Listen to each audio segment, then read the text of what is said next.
Hi everyone, it's Michelle from Country Morning Creations. I'm here with two journal flip throughs.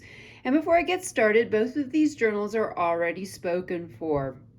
However, I made these for a class that I taught yesterday in the Confident Canvas Patreon group on Facebook.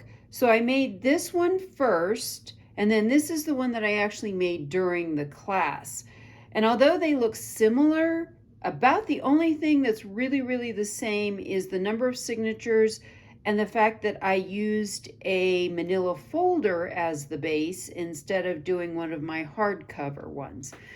So we'll take a look at both of them. They are slightly different. For this one, I did just some collaging on the front and added a plate, added a Tim Holtz Embrace Perfection. They both have lace on the spine. This one has more sewing in it, so I did some sewing in this one. The other one has no sewing. So they are 3 signatures with about 60 some odd pages, I want to say. Maybe more than that. Anyway, I can't remember now. So what I've done is it's a manila folder, so it's a softer but sturdy cover this time. And some of the differences I will point out. For example, this one I put the fabric over the top of the liner paper instead of under it, and the other one I did that. So this one is more messy, if you will. I have lace, I have strings. I did not line up my pages, and I did that on purpose, so you'll notice that things are slightly different. They both have ephemera, and that's a Rita Donnelly flip. This one is a paper bag that I've added a tag to. They both have stenciling, but I used different stencils on each of them. And they have some vintage ephemera. They both have a 5-hole pamphlet stitch, and the paper that I've used is my acid-free coffee-dyed 28-pound paper that I get from Hammermill. They both have this kind of flips. So I added pockets, and part of what I taught were pockets that you could add extra writing space to. Now this one, the Rita Donnelly flip, actually all of these I learned from Yvonne Preston. I will link her below in this. She is the first person I've seen to do all of these kinds, and I'm quite sure she learned them from someone else as well. So again, a paper bag with a tag in it. And this is not a genuine Sears catalog. This is this 1970s reproduction. So don't worry, I'm not cutting up real antique catalogs. But of course, that's what we junk journalers do, right? And then this is the printables that I've used are from my Regency Rose and my Regency Rose 2 kit. Here's some old ledger paper I got from Susie over at Paper Harbor Co. More ephemera, again, another place to journal. So I've added all of the pockets in this one have places, extra space to journal in. The other one does not. Edith Holden book page, more stenciling, a doily. Another one, I'm not going to open all of these up, but this is another one of those that can be opened all the way up and be used for more journaling, more sewing and lace. And so like I said, this one was a little bit messier in the sense that it doesn't all line up. This is mulberry paper. I love that. Another Rita Donnelly flip. This is actually some old vintage music paper out of a music book that I have, which I love.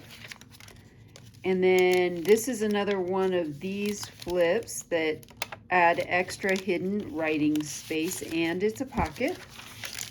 Oh, and this one got the tracing paper, the coffee dyed tracing paper. Oh, well, there's my stencil. Found that. And so they are 3 signatures. There's the first one. This one is what I would call a more formal style. In other words, there's no sewing, there's no threads hanging out. Um, so yeah, maybe more formal style might be it. And then I've also tucked the fabric down inside. So the fabric that I've used to reinforce the spine on the outside as well as on the inside has been tucked underneath of the paper. This one I used a Tim Holtz frame. I think these are both these are all from Prima. This is Tim Holtz. This is some ribbon. Then there's actually, it's kind of hard to see, but there actually is vellum underneath the doily. And then I made a sticker and stuck that on the top as well, cut that out. So these are a little bit different. I do have some regular pockets that I have from this kit that I've added in. So there's all kinds of stuff just tucked into this. And actually, I'm going to pull this out because I realized that I do have a paper bag in here and I need to put something in that. So with this paper bag, I'm going to tuck this one in. And I'll pull, I have an extra one on another page I will add as well. This is that Sears Roebuck catalog. 5-hole pamphlet stitch, stenciling. I will grab something else to put in that end of the paper bag. Another Rita Donnelly flip. The second signature, the middle signature. This one, I actually, instead of gluing the whole thing down, I left a space to tuck things in, and then just put a tag down in it instead.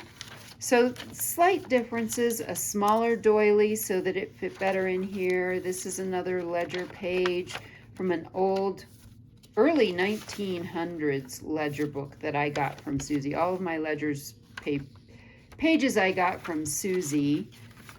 Yes, I have a ledger problem. I need to go to Ledgers Anonymous. Another hidden spot for writing and a text spot here. And maybe I will grab, let's put this one back in the other side of this paper bag. There we go. All right, so now we've got a couple of tags in there.